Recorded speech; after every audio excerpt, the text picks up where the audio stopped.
అయితే ఏమంటుండు, ఎంపీ ఎన్నికల తర్వాత 25 మంది బీఆర్ఎస్ ఎమ్మెల్యేలు కాంగ్రెస్లోకి, ఒక ఎంపీ సీటు కూడా గులాబీ పార్టీకి రాదు, ఆ పార్టీ అడ్రస్ గల్లంతే. ఇకపోతే ఇక్కడ ఈ డైలాగ్స్ అన్ని ఉత్తమ్ కుమార్ చెప్పడానికి కారణం ఏంది అంటే, ఉత్తమ్కు ఇవాళ బీజేపీలోకి రేవంత్ రెడ్డి జంప్ అవుతాడన్న విషయం అందరికీ తెలుసు. ఎన్నికలు అయిపోగానే బీజేపీకి జంప్ అవుతాడు. మన మోదీతోని ఈ విషయాలన్నీ జరిగినాయి. ఉన్న గ్యారెంటీలు కూడా అమలు కావు. ఒకవేళ కేంద్రంలో కాంగ్రెస్ రాకపోతే ఈ 6 గ్యారెంటీలు గంగల పోయినట్టే. ఇక వేరే విషయం లేదు, గంగల పోయినట్టే 6 గ్యారెంటీలు.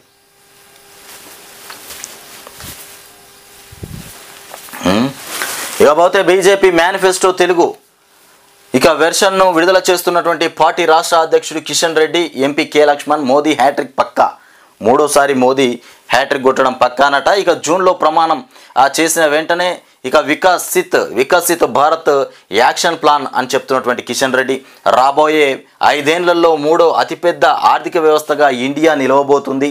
ఇకపోతే 3 దశాబ్దాల తర్వాత దేశంలో మోదీ నేతృత్వంలో సుస్థిర ప్రభుత్వం, ఇక కర్ఫ్యూలు బాంబు పేలులు లేనటువంటి భారతాన్ని నిర్మించాం, ప్రపంచంలో పాకిస్తాన్ను ఏకాకిని చేశామని కూడా కామెంట్. మొత్తానికి ఇదైతే మెచ్చుకోవచ్చు. భారతదేశానికి ఎలాంటి ముప్పు రాకుండా మాత్రం బ్రహ్మాండంగా కాపాడింది మోదీ మాత్రం ఇతర దేశాలను సైలెంట్గా ఎక్కడ వాళ్ళని అక్కడ సర్దుబాటు చేసి పడేసిండు. భారతదేశానికి ఎలాంటి ముప్పు లేకుండా ఈ రకంగా చూసుకోవాలి. అల్లర్లు, దాడులు, మన్ను మశానం ఇట్లాంటి కొన్ని ఇప్పుడు కాంగ్రెస్ వస్తే ఏం జరుగుతుందో కూడా తెలియదు. ఇరాన్ ఇజ్రాయెల్ పైన దాడులు ఎట్లా జరుగుతున్నాయి, అట్లా కూడా జరిగే అవకాశాలు కూడా ఉండొచ్చు మనకు కూడా ఏమైనా. ఇకపోతే అమెరికాలో 2 రోడ్డు ప్రమాదంలో మృతి చెందారట. ఇది అందాల బొమ్మ వెలుగు దినపత్రిక తీసుకొచ్చినటువంటి వార్తలు. ఇక ఇది ఇట్లా ఉంటే ఇక మోదీకి ఓట్లు అడిగే హక్కు లేదట. ఎక్కడ ఇది భువనగిరిలో చెప్పినటువంటి రేవంత్. ఇకపోతే కవిత బెయిల్ కోసం భాజపాకు భారాస పరోక్ష మద్దతు, భాజపాకు భారాస పరోక్ష పద్ధతట. ఏది కవిత బెయిల్ కోసం. ఇక నాతో పాటు సీఎం పదవికి కోమటిరెడ్డి వెంకటరెడ్డి అర్హత ఉంది. ఇది మాట చాలా డేంజరస్ మాట. ఈ కోమటిరెడ్డి వెంకటరెడ్డికి అర్హత ఉందని ఎందుకు చెప్పినారంటే, ముఖ్యంగా కోమటిరెడ్డి వెంకటరెడ్డితోని ప్రమాదం ఉంది రేవంత్కి. కోమటిరెడ్డి వెంకటరెడ్డి ఎప్పుడు ఎమ్మెల్యేని తీసుకొని ఏ పార్టీలోకి జంప్ అవుతాడో కూడా తెలియనటువంటి పరిస్థితి. ఆయనతో ప్రమాదం ఉంది కాబట్టి ఈ మాట ఆయనకు అర్థమయ్యే విధంగా మొత్తం మీద జనాలలో లేపిడ్స్ పెడుతుండు. ఇక బయటకు పోకుండా ఎప్పుడు జారుకుంటాడు. ఇప్పుడు ఈ మధ్యలో 25 మంది టచ్లో ఉన్నారు, 25 మంది మాతోనే వస్తారని చెప్పింది కదా కేసీఆర్. ఆ విషయంలోనే ఇవాళ ఈ రేవంత్ రెడ్డి ఈ మాటలు మాట్లాడుతున్నాడు. కోమటిరెడ్డి వెంకటరెడ్డిని లేపుతుండు. నాతో పాటు సీఎం పదవికి కోమటిరెడ్డి వెంకటరెడ్డికి అర్హత ఉంది. చూసినావా ఈ డైలాగులు? ఆయనను సంతోషపరచడమే. అధికారానికి ఉత్తర ద్వారం. ఇక యూపీలో ఎక్కువ సీట్లు వస్తే కేంద్రంలో అధికారం చరిత్ర చెబుతున్నటువంటి సత్యం ఏది? ఇక ఒక్క లీగలపై ఇక పట్టు ఎవరికి? కర్ణాటకలో సామాజిక ఆధిపత్యం సమరం. ఓట్ల యుద్ధంలో నోట్లే కీలకమా? ఓట్ల యుద్ధంలో నోట్లు పంచడమే కీలకమా? ఈ ఎన్నికల్లో అభ్యర్థుల ఖర్చుపై ఈసీ నిబంధనలు గాలికి వదిలేసి ఇక విచ్చలవిడిగా వ్యయం, నానాటికి పెరుగుతున్నటువంటి ధోరణి. ఇకపోతే అమెరికాలో రోడ్డు ప్రమాదం, 2 తెలంగాణ మంత్రులు. ఇది ఇంతకుముందే చూసినటువంటి వార్త. ఇకపోతే రుణమాఫీ అమలు అబద్ధాలు చెప్పడంలో సీఎం రేవంత్ రెడ్డికి ఆస్కార్ వస్తుంది. మాజీ మంత్రి హరీష్ రావు చెప్తున్నటువంటి మాటలు. రేవంత్ రెడ్డికి అబద్ధాలు చెప్పడంలో ఆస్కార్ అవార్డు తప్పకుండా అందుతుంది. ఇది వాస్తవం. ఇకపోతే 100 రోజుల్లోపు రుణమాఫీ చేస్తామని చేయకుండా రైతులను మోసం చేసినందుకు రాష్ట్రంలో ఉన్నటువంటి 60 లక్షల మంది అన్నదాతలకు సీఎం రేవంత్ రెడ్డి క్షమాపణ చెప్పాలని కూడా మాజీ మంత్రి హరీష్ రావు డిమాండ్ చేశారు. ఆదివారం రాత్రి మెదక్లోని భారాస జిల్లా కార్యాలయంలో ఏర్పాటు చేసినటువంటి విలేకరుల సమావేశంలో ఆయన మాట్లాడారు. ఇక లోక్సభ ఎన్నికల్లో కాంగ్రెస్ పార్టీని ఓడిస్తేనే రైతులకు రుణమాఫీ జరుగుతుందని కూడా చెప్పారు. ఈ ఎత్తు గురించి మాట్లాడడం కంటే ముందుగా ఇక కర్షకులు పడుతున్నటువంటి తిప్పల గురించి ఆలోచించాలని కూడా సీఎం రేవంత్ రెడ్డికి చెప్పినటువంటి మాట. ఎన్ని చెప్పినా ఎన్ని మాట్లాడినా రేవంత్ రెడ్డి అబద్ధాలు చెప్తూనే ఉంటాడు, ప్రజల్ని మోసం చేస్తూనే ఉంటాడు, రైతుల్ని మోసం చేస్తూనే ఉంటాడు. మనం వేసే ఓట్లు వేస్తూనే ఉండాలి. ఎవరికి వేయాలి? మనం కాంగ్రెస్ పార్టీకి వేయాలి. ఎంత మోసం చేసినా తీసుకుపోయి మళ్ళీ రేవంత్ రెడ్డికే ఓట్లు వేయాలి. అట్లా ఉన్నారు ఇవాళ ప్రజలు జనాలు. నేను పోయి ఎక్కడన్నా నేను అట్లా తిరిగి వచ్చిన కొన్ని ఏరియాలల్లో ఎవరికి వేయాలి ఓటు అంటే అది బీజేపీకి వేయాలి, లేకపోతే కాంగ్రెస్ ప్రభుత్వం ఉంది కదా, ఇప్పుడు ఉన్నది కాంగ్రెస్ ప్రభుత్వమే, ఇకపోతే వాళ్ళకే వేయాలి. మళ్ళీ ఇంకోళ్ళకి వేస్తే ఏమొస్తుంది? ఇట్లా మాటలు మాట్లాడుతారు. పూర్తిగా మనము మన బతుకులు మనమే దిగజార్చుకునే ప్రయత్నం చేస్తున్నాం తప్ప వేరొకటి లేదు. చూసినాం కదా, ఖమ్మం టికెట్ కోసం ఢిల్లీకి పోవాల్సి వస్తుంది. మళ్ళీ ఖమ్మం టికెట్ ఎవరికి ఇవ్వాలనేది ఢిల్లీలో చర్చలు కొనసాగించి ఢిల్లీలో చెప్తేనే ఖమ్మం టికెట్ ఇవ్వాలి. ఇది మన తెలంగాణ. మనం ఇంత కష్టపడి తీసుకొచ్చుకుంటే తెలంగాణ, మళ్ళీ మన తెలంగాణలో ఎంపీ అభ్యర్థిని ఎవరిని నిలబెట్టాలనేది ఢిల్లీలో చర్చిస్తే తప్ప మనకు చర్చించుకునేటువంటి అవకాశం లేదు. మనకే అవకాశం లేదు. అట్లా అయిపోయింది. అట్లాంటి తెలంగాణలో మళ్ళీ మనం కాంగ్రెస్ పార్టీని, బీజేపీ పార్టీని, ఢిల్లీ పార్టీలను గెలిపించుకునే ఆలోచనకు వస్తున్నాం. మరి కాంగ్రెస్ వస్తే సంపదంతా ముస్లింలకే. ఇక అర్బన్ నక్సలిజం మనస్తత్వం ఉన్నటువంటి పార్టీ నేతలు మహిళల ఇక మంగళసూత్రాన్ని కూడా వదలరు. రాజస్థాన్లో ప్రధానమంత్రి నరేంద్ర మోదీ తీవ్ర వ్యాఖ్యలు చేశారు. ఇది విద్వేష ప్రసంగమే తప్ప ఇక మండిపడిన కాంగ్రెస్ కాదు అని చెప్తున్నటువంటి మాట. ఇక ప్రజలు కోరుకున్న పాలన అందిస్తున్నామని హుజురానగర్ ప్రచార సభలో మంత్రి ఉత్తమ్ రెడ్డి చెప్తుండు. ప్రజలు కోరుకున్నటువంటి మొత్తానికి పాలననే చేస్తున్నారట. మరి ప్రజలు ఏం పాలన కోరుకున్నారు, వాళ్ళు ఏం పాలన చేస్తున్నారు? మంత్రాంగం, మాజీ సర్పంచ్లు, ప్రాదేశిక సభ్యులతో అభ్యర్థులు భేటీలు, పార్టీలో చేరకపోయినా మద్దతిస్తే చాలంటూ ఇక వేడుకోలు, ప్రచారంలో జోరు పెంచిన పలువురు అభ్యర్థులు, వచ్చే స్థానిక సంస్థల ఎన్నికల్లో అండగా ఉంటామని కూడా భరోసా ఇచ్చారట. ఇక ఎన్నికల బందోబస్తుకు 160 కంపెనీల కేంద్ర బలగాలు, ఎన్నికల బందోబస్తుకు 160 కంపెనీల కేంద్ర బలగాలు వచ్చినాయట. మొత్తానికి లోక్సభ ఎన్నికల బందోబస్తు కోసం రాష్ట్రంలో భారీగా ఇక సెంట్రల్ ఆర్మ్డ్ పోలీసులు ఇక ఫోర్స్ దళాలను కూడా మోహరించనున్నారు. రాష్ట్రంలో ప్రస్తుతం ఉన్నటువంటి సుమారు 60,000 మంది స్థానిక పోలీసులకు తోడుగాను ఇక 160 కంపెనీల సిఏపిఎఫ్ బలగాలు కూడా విధుల్లో పాల్గొననున్నాయి. అస్సాం ఇక రైఫిల్స్ ఇక ఏఆర్ బోర్డర్ సెక్యూరిటీ ఫోర్స్ ఇక సెంట్రల్ ఇండస్ట్రియల్ సెక్యూరిటీ ఫోర్స్ ఇక సెంట్రల్ రిజర్వ్ పోలీసు ఫోర్సు ఇక సశస్త్ర సీమా బల్ ఇక ఇండో టిబెటన్ ఇక బోర్డర్ పోలీస్ ఇక ఐటీబీపీ ఇక బలగాలతో మొత్తం కూడినటువంటి ఒక్క కంపెనీలో 70-80 మంది వరకు క్షేత్రస్థాయి సిబ్బంది ఉంటారు.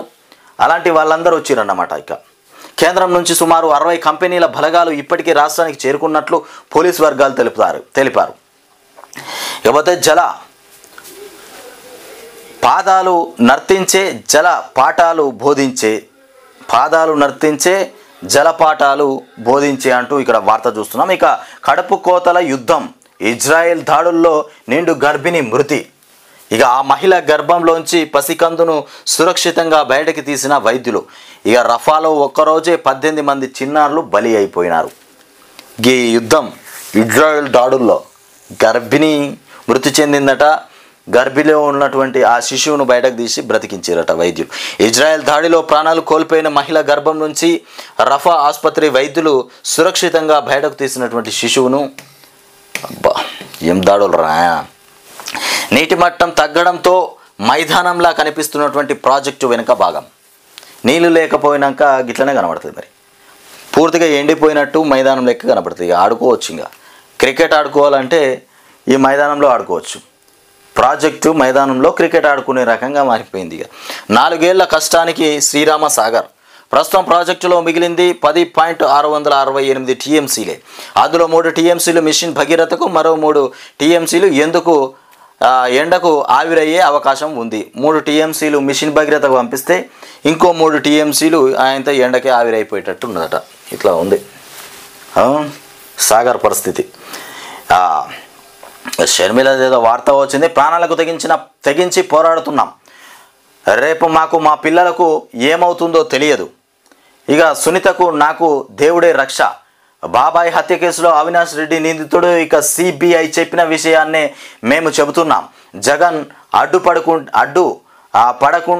అడ్డుపడకుంటే నిందితులకు శిక్ష పడేది. ఇక షర్మిల ఆస్తిలో వాటా పొందే హక్కు ఆడబిడ్డకు ఉందని స్పష్టం. కర్నూలు నందికొట్కూరులో ఇక ఏపీ న్యాయయాత్రలో షర్మిల మాట్లాడుతున్నటువంటి మాటలు. ఇక పోతే లక్ష్మీ నృసింహుడు సాక్షిగా చెబుతున్నా ఇక 15 ఆగస్టులో 2 లక్షల రుణమాఫీ అమ్మ ఓసారి సమ్మక్క సారక్క మీద ప్రమాణం అంటాడు. ఇటు పోతే ఇటేనో మెదక్లో అదేదో మెదక్ సైడ్ అటు ప్రమాణం చేస్తాడు, ఇటు లక్ష్మీనరసింహస్వామి మీద ప్రమాణం అంటాడు. యాడికి పోతే గాడికి పోయి ప్రమాణం చేస్తుండే ఈ 2 లక్షల రుణమాఫీకి. ఎన్ని ప్రమాణం చేసినా ఆయనకు ఒకటే ఉన్నది. ఏమున్నది అంటే ఈ ఇప్పుడు ఈ ఎన్నికలు అయితే నన్ను గెలిపించరు. ఇంకా సవాల్ చేసినాం 14 సీట్లు మేము గెలుస్తామని. ఇక 14 సీట్లు గెలిపించేటట్టయితే జర మమ్మల్ని ఆదుకోవాలి అని చెప్పడానికి ఈ కథలన్నీ. ఇక ఒట్లు బ్రహ్మాండం చేస్తున్నారు. మార్కెట్లో సన్నాల జోష్. పోటీ పడుకుంటున్న ప్రైవేటు ట్రేడర్లు, మిల్లర్లు. ఇప్పటికీ 6.52 లక్షల టన్నుల కొనుగోలు. కేంద్రంలో మరో 6 లక్షల టన్నుల సేకరణ. క్వింటాకు వచ్చేసి 2600 నుంచి 2900 వరకు ధర పలుకుతుంది. గరిష్ట ధర దక్కకుండా మార్కెట్ అధికారులు, వ్యాపారులు కుమ్మక్కు. ఇక చర్యలు తీసుకోవాలని కూడా రైతుల విజ్ఞప్తి. మొత్తానికి ఇట్లా జరుగుతుంది. ఇక కాంగ్రెస్ గెలిస్తే మీ సంపదను ముస్లింలకు పంచేస్తారు. ఇక తల్లుల మెడల్లోని మంగళసూత్రాలను వదలరు. రాజస్థాన్ ఎన్నికల ర్యాలీలో ప్రధాని సంచలన వ్యాఖ్యలు. ఇది వాస్తవం. కాంగ్రెస్కి ఇట్లా గెలిస్తే సంపద తీసుకోవే ముస్లింలకు పంచుతారు. ఇక మీదున్న ఏదో ఎన్నడో వెనకట ఒకసారి మనం కొన్ని సినిమాలు చూసినాం, రాజులవి అవి ఇవి. ఆ రాజుల సినిమాలలో మంగళసూత్రాలు, బంగారాలు గుంజుకొని పోతారు చూడు. ఆ రకంగా గుంజుకొని లాక్కొని పోయి ఇంత సంపదనంతా వాళ్ళు ఏం చేస్తారో కూడా తెలియదు. ఇక వామపక్షాల కబంధ హస్తాల్లో చిక్కుకున్నటువంటి కాంగ్రెస్. తీవ్ర ఆందోళనకరంగా ఉన్న ఆ పార్టీ మేనిఫెస్టో. అవినీతితో దేశాన్ని నిర్వీర్యం చేసిన కాంగ్రెస్. ఆ పార్టీకి ఒకప్పుడు 400 సీట్లు, ప్రస్తుతం 300 సీట్లలోనూ పోటీ చేయలేకపోతోంది. ఇక దారం తెగిన గాలిపటంలా మారినటువంటి ఇండియా ఎన్నికల్లో గెలవలేక బరిలోంచి పారిపోతున్నారు. ఇక పరోక్షంగా సోనియాని ఉద్దేశించి మోదీ విమర్శలు చేస్తున్నటువంటి మాటలు. తడిసిన వడ్లన్నీ కొనాల్సిందే. ఇక సర్కారు నిర్లక్ష్యం వల్లే ఈ దుస్థితి. ఇక కేటీఆర్తో పొన్నం కుమ్మక్కు బండి సంజయ్. కేటీఆర్తో పొన్నం కుమ్మక్కట బండి సంజయ్ చెప్తుండు. కేటీఆర్తో పొన్నం కుమ్మక్క అయిపోయిందట. ఇకపోతే సిరిసిల్ల జిల్లా వీర్నపల్లిలో కొనుగోలు కేంద్రాల పరిశీలన. కాంగ్రెస్ పార్టీది ముస్లిం లీగ్ మేనిఫెస్టో. కుల మతాలతో జర్నలిస్టు రెచ్చగొట్టి ఓట్లు, ప్రజల్ని రెచ్చగొట్టి ఓట్లు ఇకపోతే పొందాలనేది ఆ పార్టీ ప్రణాళిక. కాంగ్రెస్ పార్టీది ముస్లిం లీగ్ మేనిఫెస్టో. వారి మేనిఫెస్టో అభివృద్ధి సంక్షేమం శూన్యం. నాణ్యమైన విద్య, ఇక పేదలకు పక్కా ఇల్లు, రైతు మహిళా సంక్షేమానికి మోదీ గ్యారంటీ అని చెప్తున్నటువంటి కిషన్ రెడ్డి. ఇకపోతే 14 స్థానాలు హస్తగతానికి. 14 స్థానాలు ఎవడిస్తా అన్నాడు? 14 స్థానాలని రేవంత్ రెడ్డి తన నోట్లకి వెళ్ళి చెప్పుకుంటుంది తప్ప అవి వస్తాయా రావా, ఎన్ని సీట్లు వస్తాయో కూడా తెలియదు. పదే 14. రాష్ట్రంలో కాంగ్రెస్ పార్టీ కార్యాచరణ అంతా తానే నడిపిస్తున్న సీఎం రేవంత్ రెడ్డి. అంతా తానే నడిపిస్తుండట రేవంత్ రెడ్డి. ఈ 14 సీట్లకు ప్రచారం అయినదే ఉన్నది, క్యాండిడేట్ల నిలబెట్టడం అయినదే ఉన్నది, టోటల్ అయినదే ఉన్నది తెలంగాణ రాష్ట్రంలో. ఇక ఒక్క స్థానంలో 3 దఫాలుగా పర్యటన, బహిరంగ సభలు, రోడ్ షోలకు ప్రణాళికలు. మోదీ వైఫల్యాలపైనే ప్రధానంగా ప్రచారం. 100 రోజుల్లో అమలు చేసిన గ్యారంటీలను ప్రజల్లోకి తీసుకెళ్లాలని ఇక ఫెడరేషన్ దిశానిర్దేశాలు. మంత్రులు, ముఖ్య నేతలకు ఇన్ఛార్జీల బాధ్యతలు. అనుమతుల్లో మహావేగమట. 5 నెలల్లో 827 భవన నిర్మాణ అనుమతులు. ఇకపోతే ప్రస్తుతానికి ఆన్లైన్ ఫైళ్ల సత్వర పరిష్కారం. ఇక ఆఫ్లైన్ దరఖాస్తుల పెండింగ్. TSB పాస్లో పొందుపరిచి ఇక పునఃపరిశీలన. ఇక అప్లోడింగ్ ప్రక్రియ షురూ చేసినటువంటి HMDA. ఇది ఇట్లా ఉంటే ఇక జై భవానీ హిందూ తొలగించాం, పార్టీ గేయాన్ని మార్చబోం. ఇక ఈసీకి స్పష్టం చేసిన ఉద్ధవ్ జై బజరంగ్ బలి అని నినదిస్తూ ఓటేయాలని ప్రధాని మోదీ పిలుపునిచ్చినప్పుడు మీరేం చేశారు? ఉచిత అయోధ్య యాత్రకు బీజేపీకి ఓటేయాలని షా అడగలేదా? మతం పేరుతో మాట్లాడేందుకు వీలుగా చట్టాలు మార్చేశారా? ఎన్నికల సంఘానికి ఉద్ధవ్ ఠాక్రే ప్రశ్నలు చేస్తున్నారు. ఇకపోతే మోదీ పాలనలో రైలు ప్రయాణం ఓ శిక్షే. ఇక రైల్వేను కాపాడాలంటే ఆయనను గద్దె దించాలి. మోదీ పాలనలో రైలు ప్రయాణం అంటే ఓ శిక్షనేనట. ఈ రైళ్లను కాపాడాలంటే మోదీని గద్దె దించాలన్నట. ఇక కిక్కిరిసిన కేరళ ఎక్స్ప్రెస్ ఇండియాలో రాహుల్ ట్వీట్ చేస్తున్నటువంటి అంశాలు. ఇక ఎవరెస్ట్ NDH మసాలాల్లో ఇక క్యాన్సర్ కారణాలు. మసాలాలు తింటాం కదా, మసాలాల్లో క్యాన్సర్ సంబంధించినటువంటి కారణాలు ఉన్నాయట. బాలుడిని చంపి టవర్ ఎక్కి ఉరేసుకున్నటువంటి దొంగ. ఇగో ఇది అదే ఉరేసుకున్న నాగరాజు దొంగోడైనా కానీ ఊరెందుకు వేసుకున్నారా నాయన. ఇక బీజేపీని సాగనంపండి ఓటర్లకు ఇండియా కూటమి నేతల పిలుపు. అకాల వర్షంతో 3120 ఎకరాల్లో పంట నష్టం జరిగింది. వ్యవసాయ శాఖ ప్రాథమిక అంచనా పూర్తి నివేదిక అందగానే ఇక పరిహారం అని చెప్తున్నటువంటి తుమ్మల.